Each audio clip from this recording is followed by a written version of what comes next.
Welcome to Karaoke Live. Come in and say hi. You know we're gonna have a good time every Friday night at 9 p.m. Eastern Time. Welcome to Karaoke Live. Gotta make sure the sound is working. Welcome to Karaoke Live. The sound is working.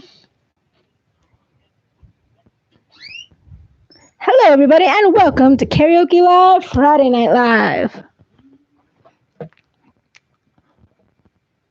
Rise up, America, tell 'em all about. Rise up, America, let 'em hear you scream and shout. If we don't make no noise, then we won't have a choice. Rise up, America, take out your petitions. Rise up, America, tell 'em we ain't taking this. Rise up, America, you know we're sick of the bullshit. It's only gonna change when we make the call. Rise up, rise up, rise up and vote now. Show 'em how we get down. We've lived through too many disasters. Leave thoughts and prayers to the pastors. Faith without works is dead, and we're the ones dying. Henry lets you bow your head while there goes another gunman walking in. While we pray, while we learn, concert going, cities burn. Lawmakers continue doing nothing while we mourn. Doubts have failed the youth. Now we've gotta flex our power, we've gotta show 'em why we're marching. Rise up and vote now, so marching to the voting booth. Say it louder, we've had enough. We'll remember in November what you did to us. We are rising up because we've had enough. We can't take any more of your lies and greed. Selling America like you're a pimp on the street. More America is coming for you because the children wailing isn't getting through. Get ready for a wave that'll vote you away when we rise up, rise up, rise up and say, we've had enough. Is it time for us to rise up? Scream out that we've had enough. Rise up and vote them out because they silence our shouts and we victimize us when they trivialize her. When are we going to rise up as a show us they don't care and the president laughs? But our pain is not a joke. We will prove our voices count when we report to the polls. Survivors will rise up and shape an America that cares. Hello, everybody, and welcome to Karaoke Live Friday Night Live. Tonight is season 3, episode 2.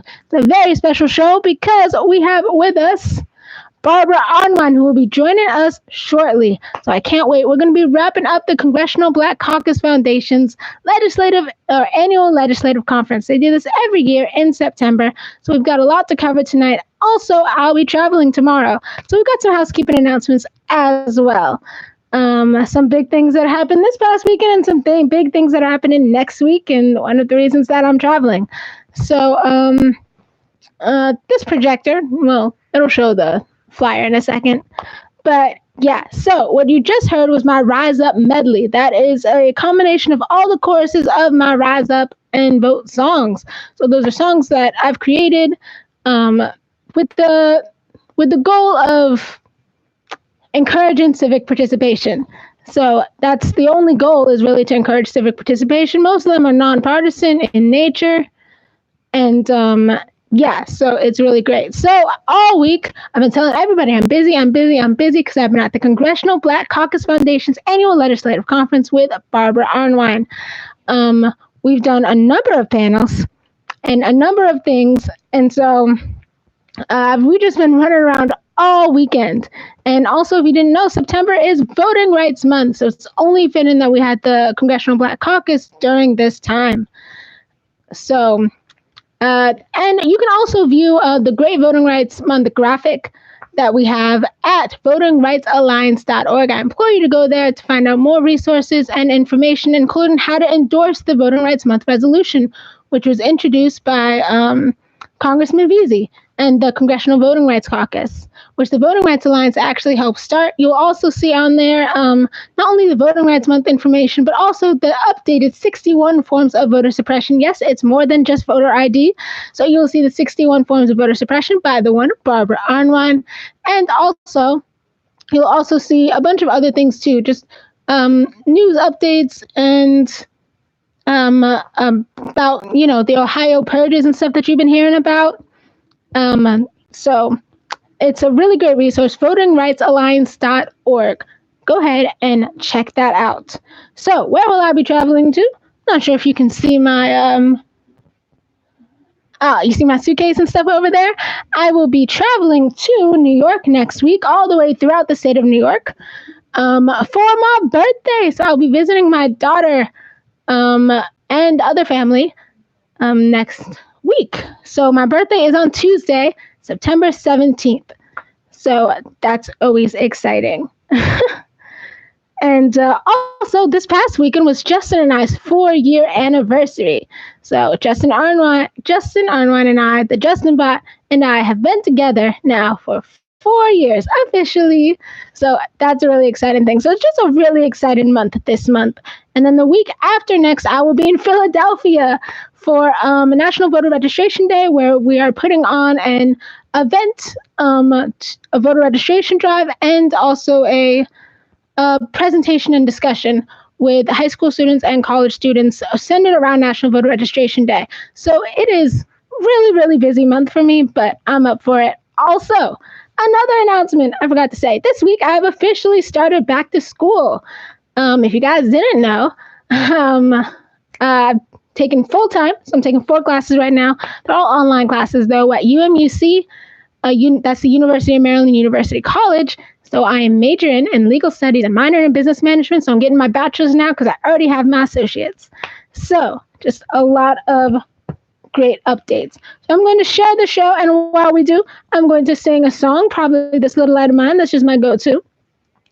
And then we'll get on to the interview first. And then we'll have the full versions of those songs from the medley that I sang earlier.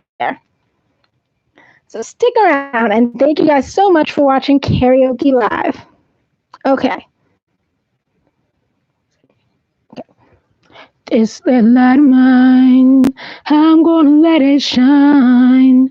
This little light of mine, I'm gonna let it shine. This little light of mine, I'm gonna let it shine, let it shine, let it shine, let it shine.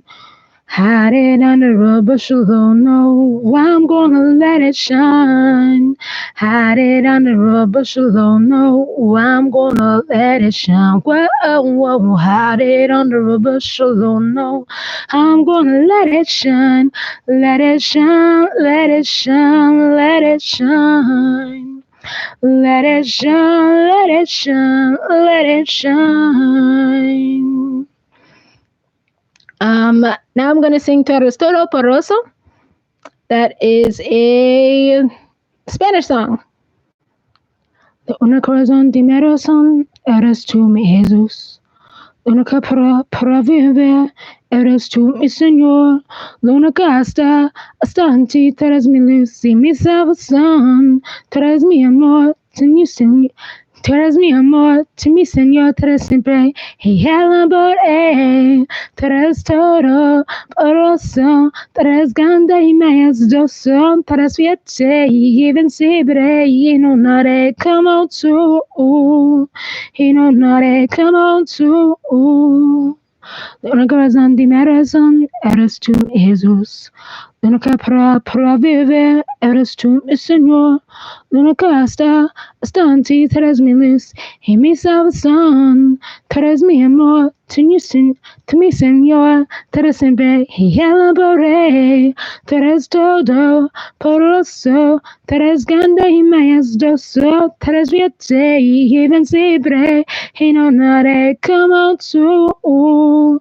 Y no nadie como tú. And that was that. I'll do a little bit more sharing later. For right now, we're going to go into another one of the Rise Up America songs right before we get to the interview. And then later on in the show, I'm also going to do a special song just for Justin to celebrate our 4-year anniversary. So the song I'm going to do right now is Report to the Polls. So this song was created or centered around the Me Too movement. And I hope you guys will like it. Because this whole show is going to be activism. And so, around like the Congressional Black Caucus Foundation, because we're not just there just to meet, right? We're there to get work done, to strategize, and to figure out our next steps and what we do to combat things like voter suppression that I talked about earlier. So, we're here about the work. So, Report to the Polls, my song. Dear America, I can't make you care again because you never cared in the beginning. Women have always been seen as second class, and it's not hard to see it. You attack when people speak out, doesn't matter the glass or green. These are the reasons we don't speak out, because nobody believes I count. 13 reasons why I can't stand Kavanaugh's proceeding. Can I hit rewind and not have to feel this? Is it time for us to rise up? Scream out that we've had enough. Rise up and vote them out because they silence our shouts and re-victimize us when they trivialize her. When are we going to rise up as they show us they don't care? Cause the president laughs, but our pain is not a joke. We will prove our voices count when we report to the polls. Survivors will rise up and shape an America that cares. Because America doesn't care. And they ask, why did you wait so long? Do you really want to mess up his life? Caught between his past and future, but what about mine? They ask, why did we wait so long? I ask, why have they been in office so long? Why did she wait so long? I think they've been in office too long. Why did we wait so long? I think they've been in office too long. Think they've been in office too long. Why do men get to dictate what I do with my body? I think they've been in office too long. It is time for us to rise up.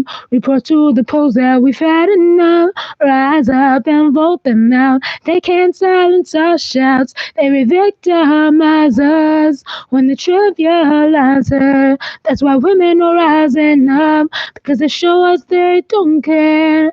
They're ignoring our truths once again, and the president is laughing.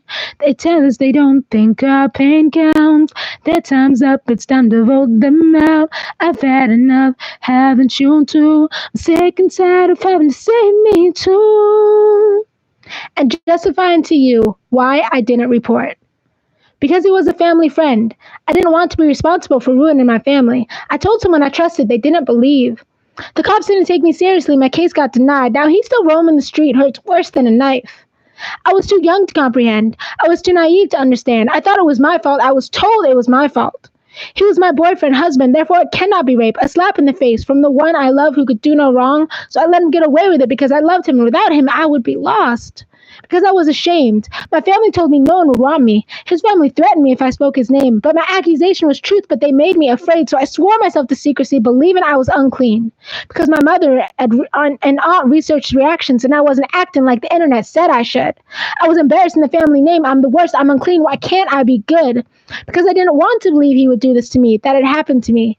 Because I had to go to work, living paycheck to paycheck. And reporting this would destroy my happy home, so I kept it hidden, still don't admit it. Because I didn't have enough evidence. My nightmares, my PTSD, my cries in the night that left me with restlessness, not enough in a court of law that only cared if I walked out of the house in a bra. Because the first thing the cop asked me was, what was my drug of choice? Because I was automatically looked at as a liar who had a choice. Ridiculed for fighting back while being advised not to. Being told after the fact every wrong and stupid decision I should not do, as if it mattered, as if my pain didn't matter. Because no force was involved, but he threatened my life. I didn't have any marks on me, just my shattered life. Because I saw my dad posting on social media why you shouldn't believe women. Because I have no faith in the justice system. The marks covering me was insufficient. The cops asked me my clothing choice. I could have made this happen after suffering the embarrassment, humiliation, and judgment. In addition to being violated, raped, touched with no consent. After being asked if I wanted to ruin his life as if he had not ruined mine. After being kept up for 24 hours documenting my story and all my bruises, my day in court was still denied because the prosecutor was afraid they'd lose it. My rape kit's still in the warehouse untested. There is more shame for the rape than the rapist. If it did go to court, they would make me relive it. Rape culture is constantly adored. Sex crimes and abuse willfully ignored. I knew my pain would be shown the door for all these reasons and more. That's why I didn't report. I start to remember, and the flashbacks ensue. The trauma, why I didn't report. It happened to me too. 13 reasons why I can't stand Kavanaugh's proceeding. Can I hit rewind and not have to feel this? Is it time for us to rise up? Scream out that we've had enough. Rise up and vote them out because they can't silence our shouts and re-victimize us when they trivialize us. That's why when are we going to rise up as they show us they don't care? Cause the president lasts, but our pain is not a joke. We will prove our voices count when we report to the polls. Survivors will rise up and shape an America that cares. Cause in 2020, we have the opportunity to cast our vote for the nation's soul. Rise up and report to the polls. Survivors will rise up and shape an America that cares. An America that cares. And that was my song, Report to the Polls. So I hope you guys like that. And also, you guys can comment. I can actually see your comments on this screen right here. So if you have any comments, be sure to comment. Let me know you're watching. Say hi. I actually see we do have a couple comments here. Little Rap Q, that is Keith Montgomery, the show's associate producer.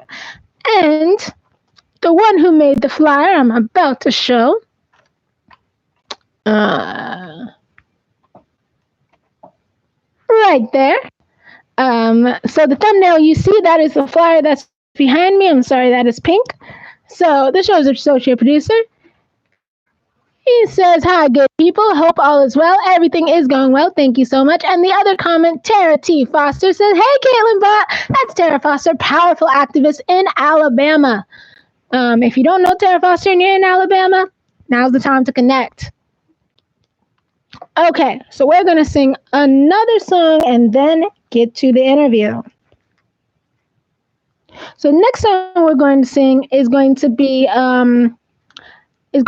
my song dealing with gun violence and voting, centered around the Parkland shooting. That's around the time that I created it. And I'm about to do that song now, though I might take a drink of water first.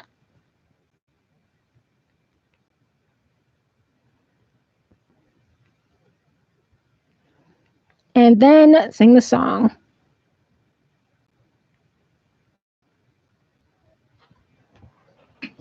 All right, let's see. I do have water all around me. Drinking some water.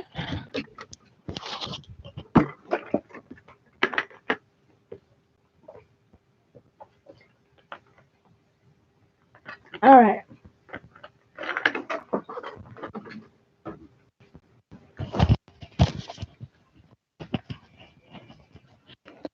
The voting booth.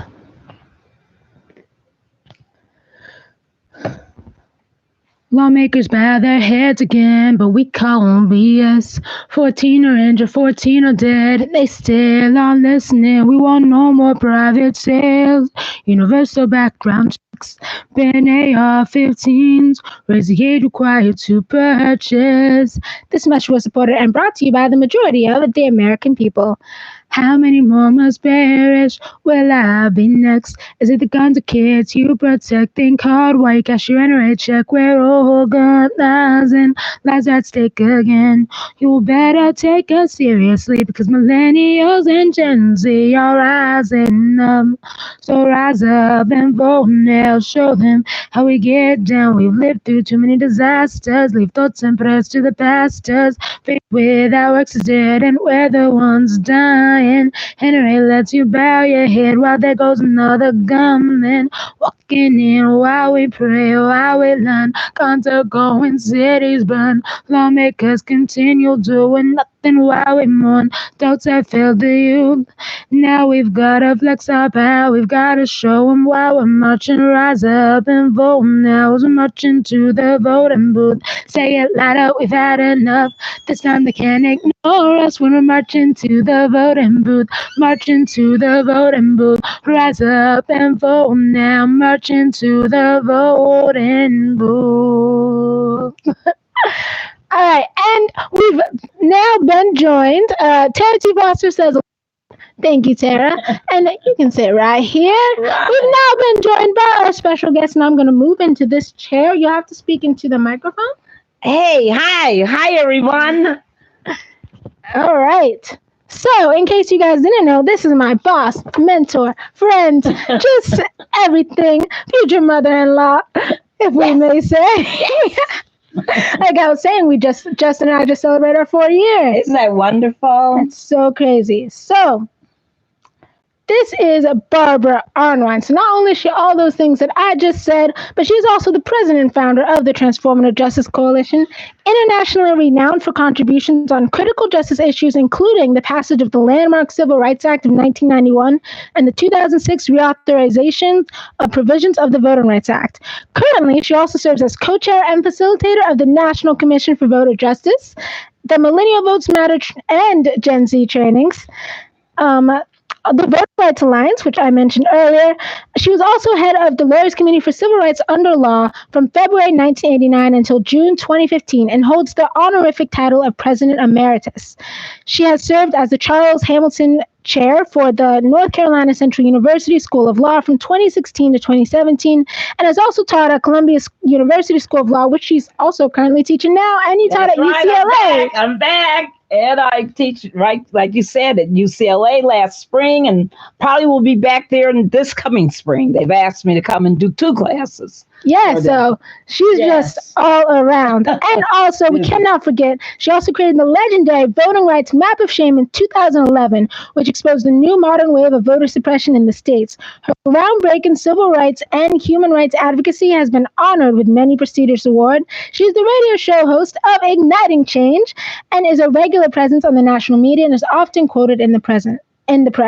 A graduate of Scripps College and Duke University School of Law, she continues to champion civil rights and racial justice issues nationally and internationally in the areas of housing and lending, women's rights, especially issues affecting intersectionality in African American women and girls, community development, employment, voting, education, police instruction, and environmental justice. Welcome, Barbara. Thank you, Caitlin. It's an honor to be on your show. I love how you like to bring issues to everyone, and also how you use your creativity to educate in a different way, like marching to the voting booth. I love it. I love it. Thank you. So I wanted you to come on to wrap up the 2019 Congressional Black Caucus Foundation's annual legislative conference. We love the long names. It's not over yet. And it's not over yet. That's right. If you guys didn't know, Hip Hop Caucus is celebrating their 15-year anniversary. So there's actually an event tomorrow for Hip Hop Caucus and several other events as well. That's right. So this week alone, you've been on state's attorneys for Prince George's County. Aisha Brave Boy. Aisha Brave Boy's State of Justice Symposium. That was on Tuesday from 6 to 9 p.m. Phew.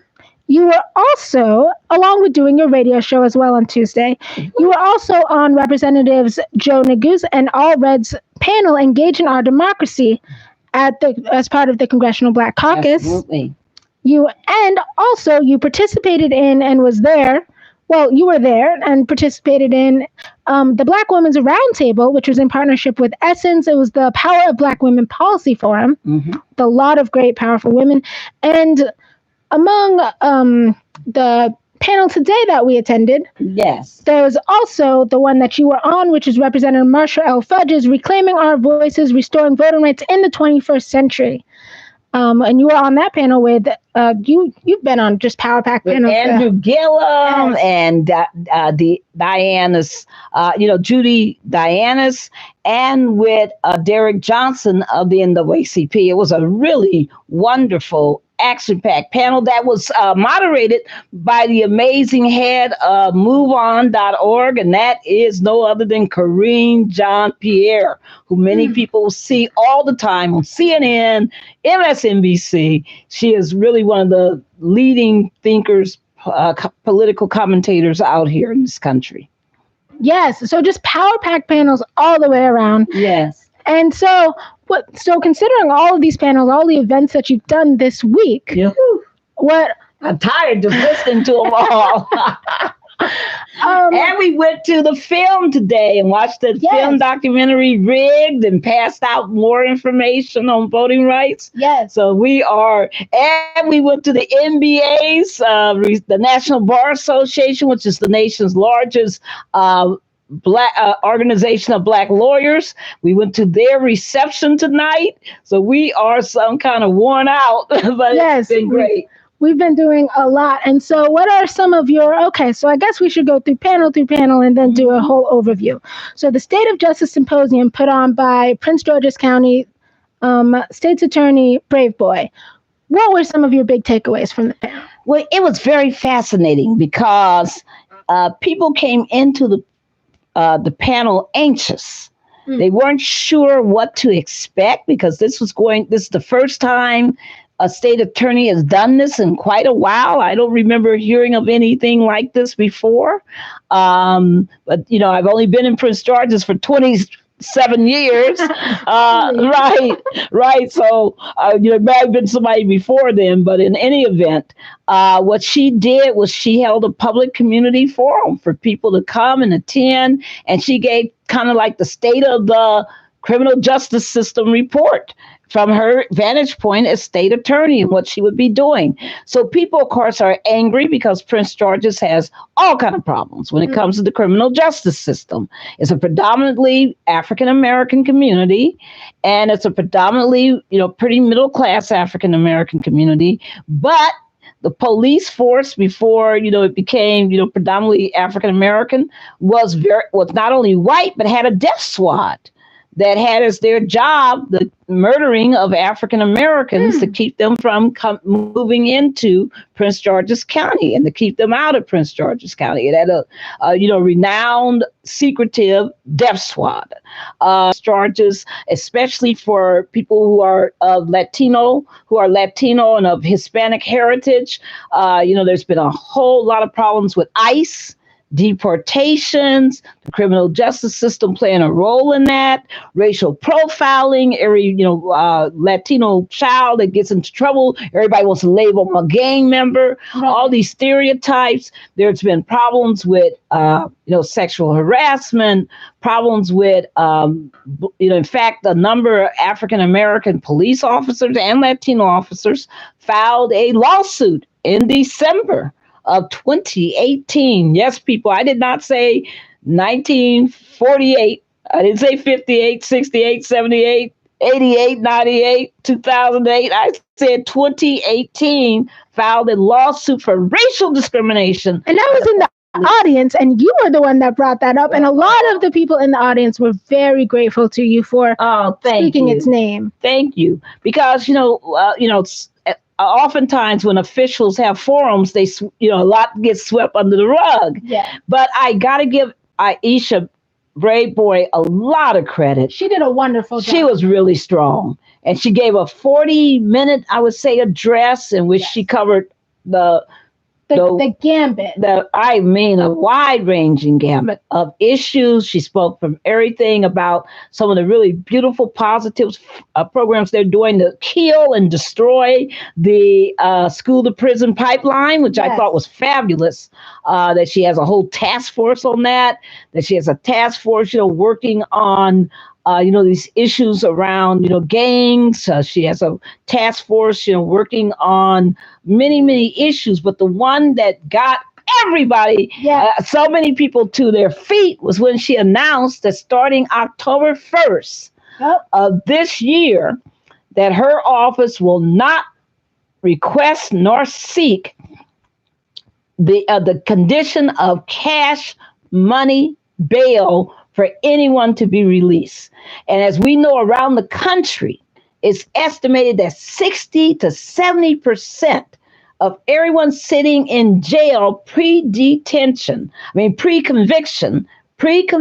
sitting in jail, that is before they've been, not convicted of anything, are sitting there because they cannot make bail. They can't pay the $50, $500, $1,000 bond, bail bond, and the only people benefiting from the bail bonds are the bail bondsmen who have gotten rich. I've seen their homes here in Prince George's, big, gorgeous mansions, because they've gotten rich off of the blood money of African Americans being accused of crimes that by the way, people, just a charge does not mean somebody did something, right? And a lot of charges we know are not prosecuted because it turns out that people are innocent, or they have a defense, or they have a good reason not to be convicted. So the holding people in jail for weeks, months. Remember Sandra Bland, who many people know that name. That's the lady in Texas who was found, hanging in her cell mysteriously, who for what, a traffic, because she, quote, didn't signal correctly. And the only reason why she had been in jail for 3 days, because she couldn't make the bail. Right. She didn't have the $500. And Aisha Braveboy also pointed out that this might not stop the money bail system in Prince George's County. However, she's hoping that her actions and her office's actions and policies will be taken as a guidance so that other people can do the same thing and follow her lead to look for alternative ways as drug counseling and things like that. And also, it won't change the money bail system in Maryland. Because all these other counties, we got numerous counties in Maryland, but what it will do, and it won't stop the judges. If the judges want to request something, harsher, or judges want to impose a harsher sentence or whatever. But judges, hey, everybody knows what about judges? 85 to 90% of the time, they're going to go along with whatever the prosecution says. Right. And it's never made sense to me that Maryland has money bail, because guess who doesn't? Who? The District of Columbia. It hasn't had it since 1995.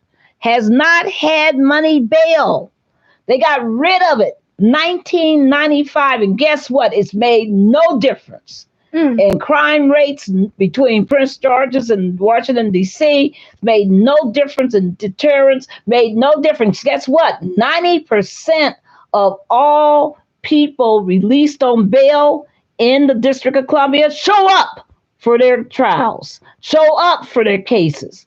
They don't, so all this, fear about, they're just going to skip town, they're going to disappear, they're not going to do anything, they're going to go out and recommit crimes. That's just also the data. Remember, we have since 1995 data on the District of Columbia doesn't even bear that up.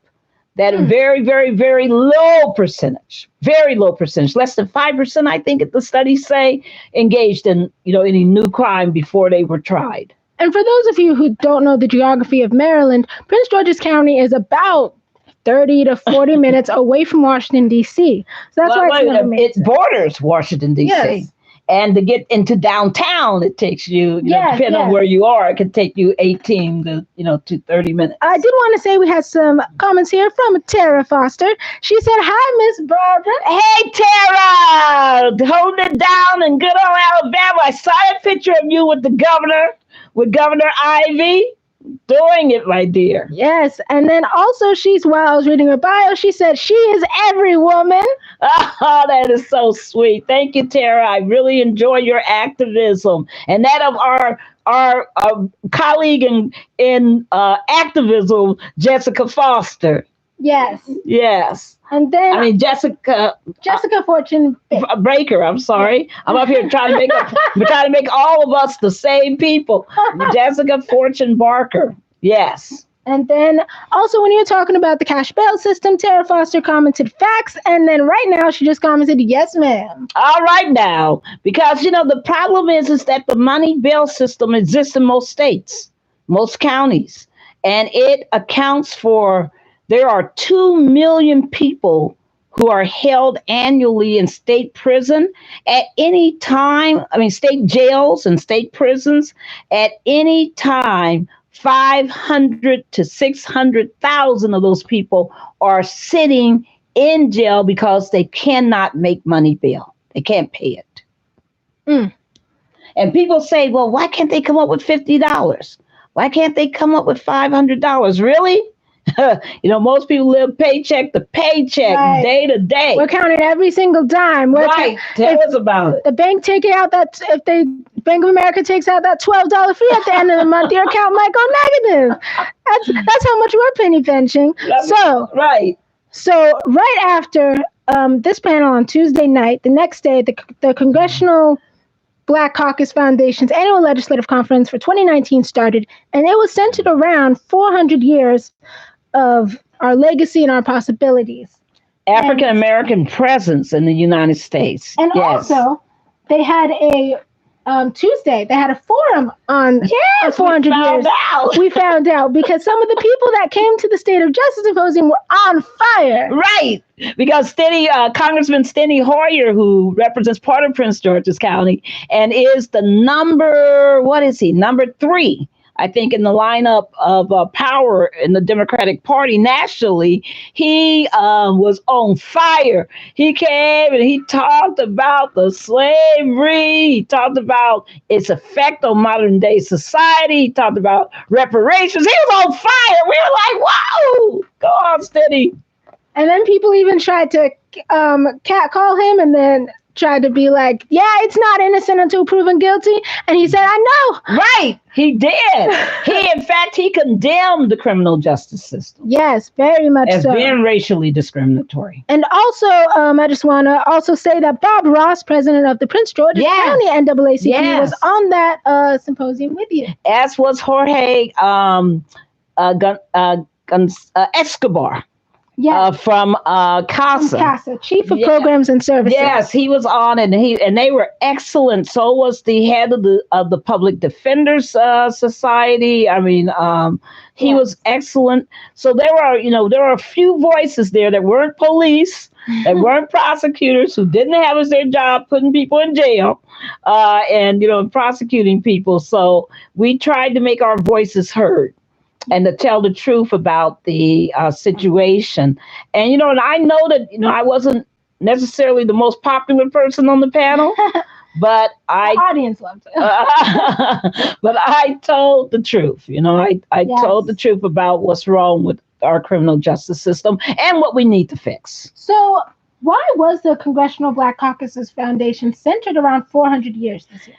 Because, August 1619, it's believed that the first documented Africans were brought from Africa, enslaved, that is, brought in chains, brought enslaved to America, to the shores of Virginia.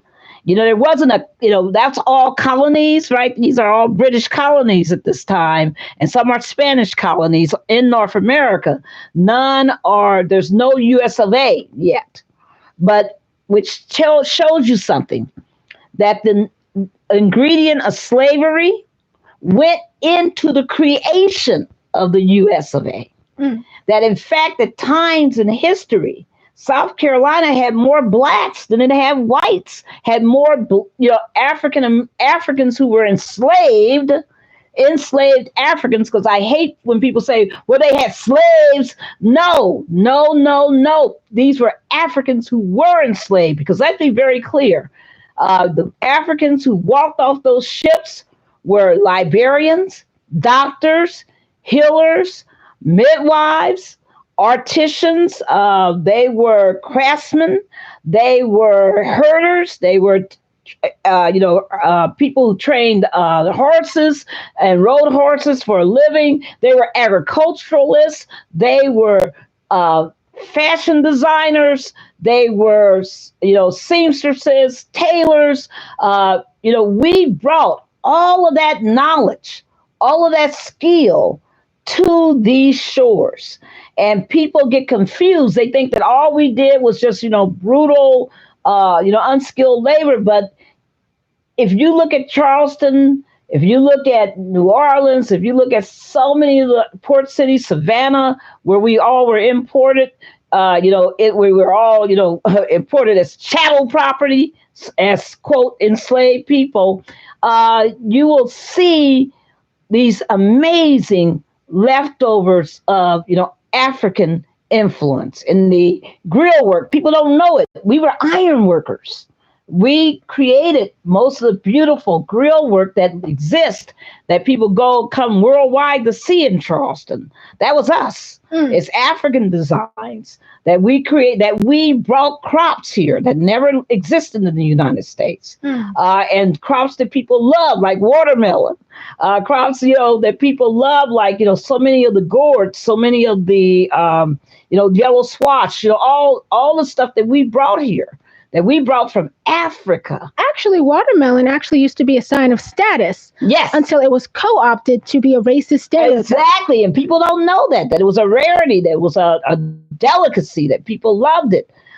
We did so much. We created the culinary, because we were cooks, of course, and we created the culinary taste. We also created, the music. We created we helped to reform and change the religious structure.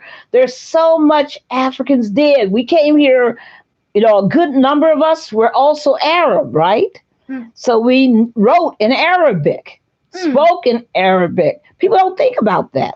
Because Africa, joining, West Africa, lots of parts of Africa are also, had Arab influences. We also brought our languages. We brought our cultures, our styles, our beliefs, our, religions, all of this. And it's all affected this country. And that's some of actually what the 1619 Project has covered, which I know you talked about on your radio show too.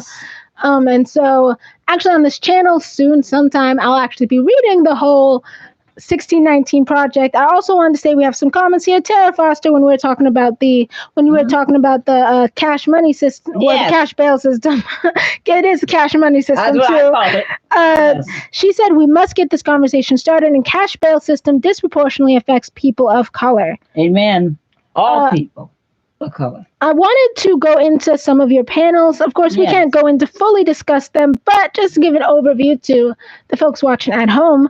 On September 11th, you had a panel with Representatives Joe Neguse and All Red. And they are freshmen. That was so important, everyone, because they're part of that freshman class with, AOC and Ayanna Presley and Ilhan Omar and Rashida Tlaib. They're part of that whole, Underwood, all of these new, freshmen. So they're part of that new Democratic, freshman class. And normally freshmen don't put on panels. But they were so ambitious and so determined to really address this issue of voter suppression and voting rights and civic engagement that they were able to put on their own panel, and they had me moderated. And I was quite honored. And I can't show it now, but Congressman Joe Neguse from Colorado, right? Yes. He actually has a TEDx talk where he talks about recharging our democracy, and it's really good. It's only like 6 or 7 minutes, but it's really good. And so I would implore you guys to look at that. So the next panel that you did, and let me say one other thing about that panel. Joe Neguse from Colorado, his district had the second highest turnout in the entire nation. The second highest turnout. In fact, he said, and how did he achieve that? Tied, right? Yeah. And he achieved that because of the state having, really great laws on same day, registration, automatic voter registration, all the things that we know that make, a huge difference in people's ability to participate, early voting, they vote by mail, all of these systems that we know are really effective in heightening participation. Plus, he was a great candidate and people were motivated and excited about his candidacy. Well, he seems like he's really about the work too. Oh, yes. And he got out there and he walked those blocks. He talked to those folks. He did the work. And he built, you could see it just in the young people from his office, how much they love him. And Congressman Allred, the same thing. You could see how they just have motivated a cadre of young folks who just really want to fight for this democracy. And it's so good that you see the two new freshman congressmen putting on a panel together. Yes, I love that because that's also, a rarity because people want to do their own thing. Right. So that was great. And then the next one that we had went to was the Black Women's Roundtable put on in partnership with Essence. It was the Power of Black Women Policy Forum. They actually had two different roundtables. That wanted to identify Black women's most pressing issues, which 2020 presidential candidates they would vote for if the election were held today. And it was nonpartisan. And what's most threatening to U.S. democracy? It was an intergenerational panel that shared key strategies to engage, organize, and mobilize Black women to elevate their issues in the 2020 election cycle to drive a policy that centers on justice, including racial, gender, economic, criminal, health, and reproductive justice. And we covered everything, including people that were affected by people's families that were affected by Hurricane Dorian. Oh, it was horrible. And it made us cry because Barbara A. Perkins of the International Black Women's Policy Institute came and she spoke. And it was really devastating. She spoke about her own family and how her auntie died. And they were calling people, saying we're trapped in the roof and the water's high and we can't get out. And it was two people and her uncle lived, but her aunt died. And that was drowned, as part of that horrible tragedy. And we know now that 2,500 people are missing and probably presumed dead. We know that she talked about the fact that our press isn't even covering the story well, right? Because the devastation is worse than anything we can imagine, and that whole cities are gone, whole infrastructure is gone, and that people will die if they don't get relief.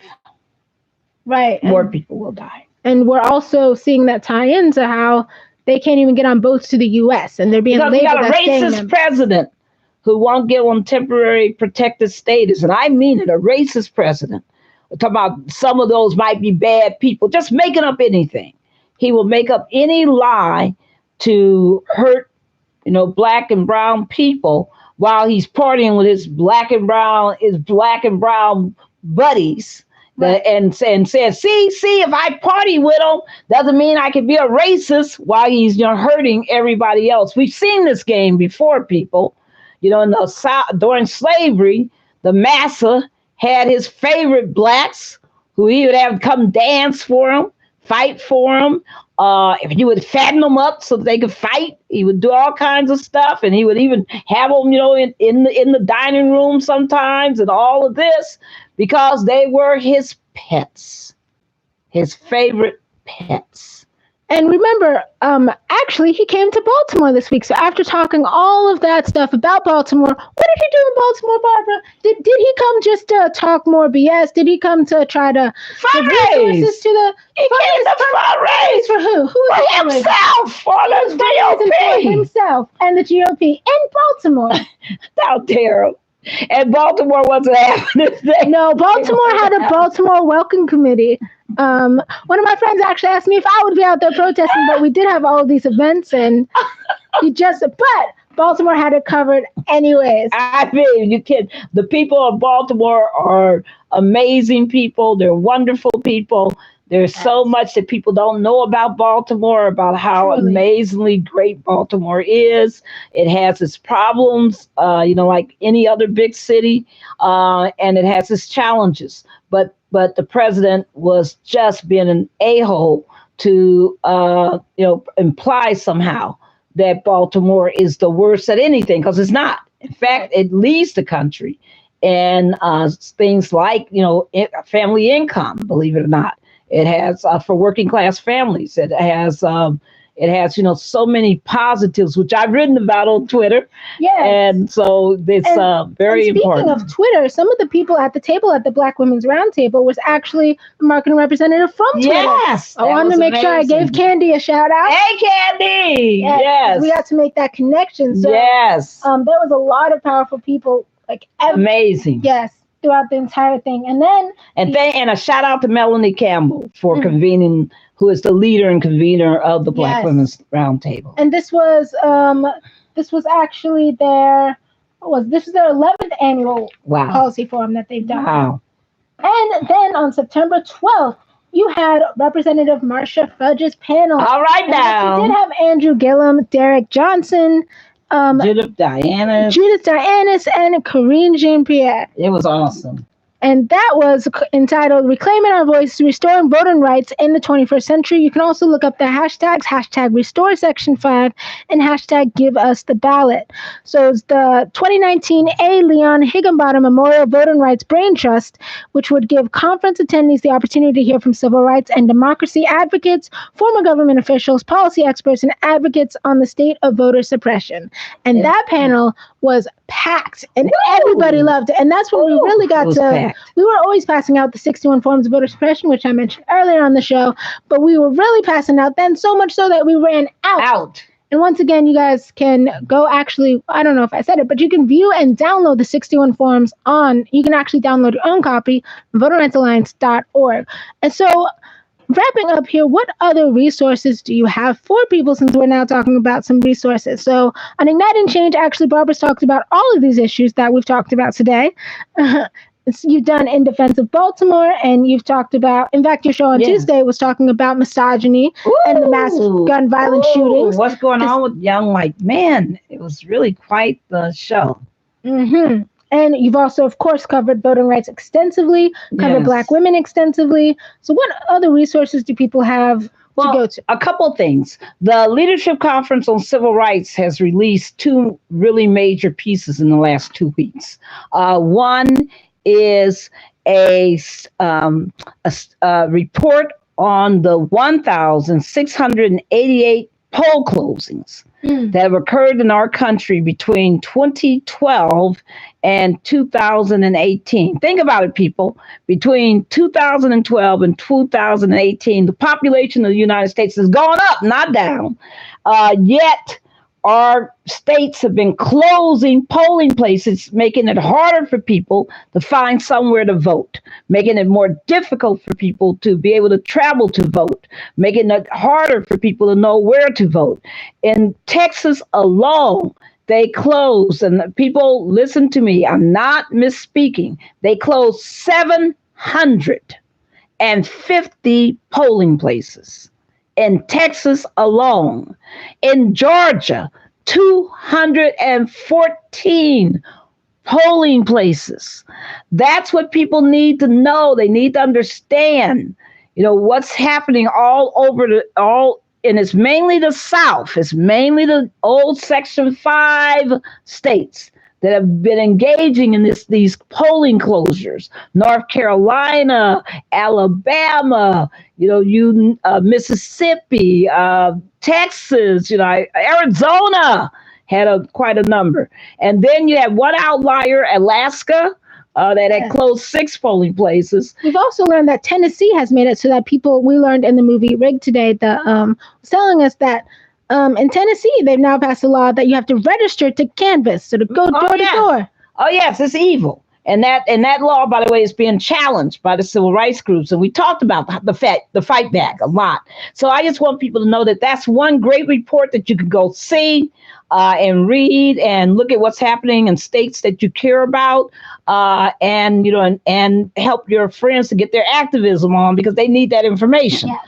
Also, the leadership conference published what's called a report on a vision and strategy for criminal justice reform.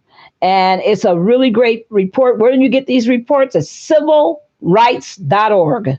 That's civilrights.org. Also, we have some comments I want to mention. When we were talking about Tara Foster was commenting earlier, she said the slave master slept with the enslaved women, but he was still a racist. Right. And then she said, we love flying into Baltimore. It was beautiful. All cities have their issues. And Little Rap Q, that's Keith Montgomery, says, Baltimore has its good and bad. I love my city. Go on, Keith. And thank you, Keith Montgomery. That was one of the most beautiful flyers you did for Voting Rights Month, which is all of the month of September. That flyer was popular. We ran out of those. So we made a lot of copies of it, and people just took them. Yes, people love them. And once again, you can also view the flyer on votingrightsalliance.org. So wrapping up here, so what is your final word about the Congressional Black Caucus Foundation, or about just what's your final word to people? And then how do people get in contact with you or follow you? Because I know you're very active on Twitter, dropping knowledge all the time. Hey, you know that, Caitlin, and you're helping me. First of all, the Congressional Black Caucus was just packed, everybody. 10,000 people normally come through it. It was so packed that it took us, a long time just to walk down the halls because the crowds were so thick. That's not normal. That's happening because Black folks realize that we are in a special period of warfare against our race, and that we need to organize, and we need to be informed and empowered with knowledge, information, and strategies. So I was really taken. Also, I was taken by all the young people. Lots more young people than you normally see. I saw lots of high schools and stuff today too. They did a good job this year reaching out to high schools and involving them actively in the overall conference. I was really pleased to see, and a lot of college students. Yeah, from Ohio. Right, and all over the place. I mean, it was really moving. And to see all the newly elected officials. Yes. All these we know that what's over 600 newly elected officials in this country who are, people of color, Democrats, etc. And it was fascinating to see how many of them came to the CBC to learn about new strategies. And they asked us, what kind of laws could I pass? And it was really fascinating. So that was good. To reach me, you can reach me. I am active on Twitter. Oh, my goodness. Active. Some people say I'm notorious on Twitter, but you can reach me at Barbs, BARBS73, Barbs73. That is my main Twitter handle. I do have a subsidiary account called Barbara Arnwine, and a lot of people follow me on that one too. But my main one is Barbs73, which my son created for me way back in the day.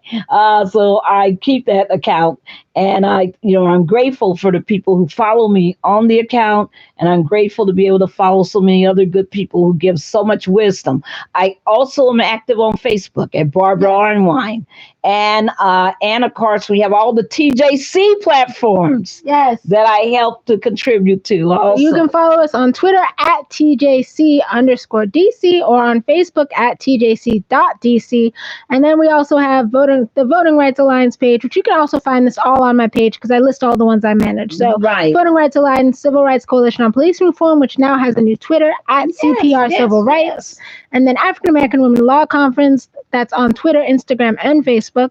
And then you also have National Commission for Voter Justice. Yes. There you go. So, on Facebook and at Twitter. Yep, at Yes. National CVJ for both of them. Yes. And Voting Rights Alliance is at VRA Matters. And once again, votingrightsalliance.org. You can also sign up for a weekly newsletter Mhm. at by going to tjcoalition.org. And I just want to say that Little Rap Cute, that's Keith Mon. He says, "You're welcome." Ah, yes, it's beautiful. It's gorgeous. And Marvin Perry says, "Hey, y'all." Hey, Marvin, that's one of my Facebook fans. All And right. speaking of my Facebook fans, I actually met two of them. Yes. That was Andy Pierre and Ronald Lester. So great to see you guys. And shout out to y'all. It was great to meet you guys. Because when you were walking down the hall, people stopped you and said, "Hi, Caitlin." I was like, I'm doing it. I know you from Facebook. I know you. It was exciting. So thank you so much for being on the show tonight, Barbara. Well, thank you for the amazing work you do. I don't think people have any idea of how much organizing you do, how much information and empowerment you do for so many people out there. People think that we got a staff of 20 people because you are that great. And so I enjoy working with you. It's a pleasure. It's an honor. And thank you for this week for making so much happen. I know we're going to get a lot of positive out of this week. Thank you. You're welcome. And also we have some events coming up in late October or early October November. 17th. We want everybody to support our fundraiser for the Transformative Justice Coalition. We're going to have a beautiful reception with a prominent congressional member who everybody knows their name, but we won't be able to tell you about it next week about who that person is. Follow us to find out who they are. Who it is. And Roland Martin's going to be there to interview our honoree. It's going to be a lot of great soul food. There's going to be a lot of good happenings, and we hope that people will come and join us for our October the 17th fundraiser. And you can get more information and get tickets either on Facebook or on Eventbrite at firesidechat2019.eventbrite.com. So where you guys get more information. We also have a Millennial Votes Matter training coming up. And Millennial Votes Matter, Gen Z and Millennial Votes Matter training in Alabama. Coming up, and we're working on Mississippi, and people talking about Wisconsin and Michigan and Baltimore and Ohio. Everybody's we're also working on the National Commission for Voter Justice report. So that's just some of the things that we are doing right now. Okay, thank you so much for being on. Oh, and Philly. We'll see you, everybody in Philadelphia. We're going to be at the Philadelphia Community College on September the 24th, voter registration day. Voter registration. And we're going to be doing national voter registration there. So, all right. Thank you so much for being on the show. Thank you, Caitlin. You're the best. Thanks, everybody. Be blessed. And thank you to everybody who's liked the video and shared the video and is watching right now. Thank you so much. Okay. You got it? Okay. All right. Thank you, Caitlin. Of course. Thank you. All right. No flop? Oh, I'm going to. Did you want to flop with me? No, you flop. No. Thank you. Well, we are almost on the show because I know I've ran a couple minutes longer. I just want to sing a special song to Justin Arnwine. And also, that was a great interview. And if you guys didn't see, we're at 298 subscribers, unless we're at 299 now, but 298 subscribers. So I know a lot of people like to watch this with their families and stuff. Please make sure your family members also subscribe to the channel because that's the way you can support the show right now. So I've been sprucing up the background a little bit, getting more decorations, and I even have more stuff in store for the background. And to try to spruce this up a little bit, more interviews, a lot of stuff coming up in September. So if you want to support the show, you can do so by subscribing to our YouTube channel and watching the show every week because that'll help us on watch time and get to 1,000 subscribers so that we can actually start monetizing the show. And then you'll just watch a little 5-second ad that you can skip, and then that's how you can support the show. So we can do more interviews like this. Not that I would stop anyways. Also coming up this month is for the rest of the shows for the month. Next week is going to be, we might focus on suicide prevention because National Suicide Prevention Day just passed. So, and it's also National Suicide Prevention Month. And so we might focus on suicide prevention, but I will be in New York next week. So, it's always, my shows are always a little bit different when I travel. So I might have a special guest on, I might not, but I will be traveling. And so we might cover some tactics. I don't know. We probably won't do an interview, but the week after that, we are doing an interview. It's our back to school night with Ashley Rhodes Carter, author of the New York Times best-selling book, Three Little Words. And so she's one of my friends and mentors as well, and she's connected me with a lot of great people, and I'm so excited to have her on to talk about different back-to-school methods that could be traumatizing to children who might not have had it so easy during the summer. So those two shows, that's the rest of the shows for the month of September. So because, like I said, Justin and I's 4-year anniversary just passed, I want to sing this special song that I wrote for him in 2015. I do have a background beat made by Keith Montgomery for it, but right now I'm just going to sing an a cappella. This song is called Thinking of You, and then after that, we'll wrap it up. And thank you guys so much for watching and joining. And I do see that we do have a comment. Let me see that right quick. It says, Tara Foster says, Caitlin is a brilliant young lady. Toot your horn, little sister. Thank you, Tara. Okay, and thank you for watching as well. And I know Marissa is watching as well, your daughter. So shout out to you as well. So thinking of you, this goes out to Justin. Thinking of you all the time lately. What can I do? You're on my mind, baby. What can I say? You're such a distraction. Stole my focus away. It's such a dang distraction. Cause I'm thinking of you. You keep creeping into my mind. It's like no matter what I do, my mind always finds the time. No matter how many hours in a day, or if you're just in the next room, you poison my mind, baby, and I can't stop thinking of you. I'm thinking of you again, writing this song. It's 4:29 a.m., but sleep just won't come. Because thoughts of you keep invading my mind. I don't know what to do except to write. To write and how I feel, these words keep flowing. Is this a dream or is this real? But I'ma roll with it and see where it's going, where it takes us, you and me. Because I don't want to wake up if this is a dream. But if I'm up and you are my reality, then as much as I think of you, I hope you're thinking of me. Because I'm thinking of you all the time lately. What can I do? You're on my mind, baby. What can I say? You're such a distraction. You stole my focus away. It's such a dang attraction. Because I'm thinking of you. You keep creeping into my mind. It's like no matter what I do, my mind always finds the time. No matter how many hours in a day, or if you're just in the next room, thinking of you, baby, and I can't stop thinking of you. Thinking of you again, isn't that nice to know?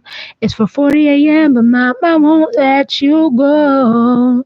It's like I've traveled to a special place where it's only you and I. And all I see is your face every time I close my eyes. But now my eyes are open and my lost in a daydream. Cause you're on my mind again, and it's such a dilemma to me. To let myself feel how I do, to think this is real, me and you. And babe, I may sound like a fool, but I hope as you sound sleeping that you're dreaming of me too. Cause I'm thinking of you all the time lately. What can I do? You're on my mind, baby. What can I say? You're such a distraction. You stole my focus away. It's such a dang attraction. Cause I'm thinking of you. You keep creeping into my mind. It's like no matter what I do, my mind always finds the time. No matter how many hours in a day, or if you're just in the next room, you poison my mind, baby, and I can't stop thinking of you, thinking of you.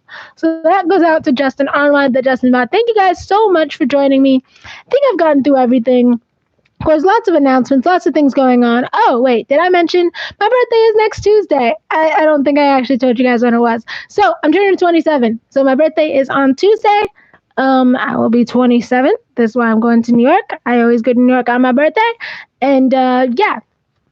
So I'll be 27. My birthday is on Tuesday. And another way you can support the Transformative Justice Coalition is by going to my Facebook page. That's facebook.com/Cobb Caitlin, COBBCAITLYN.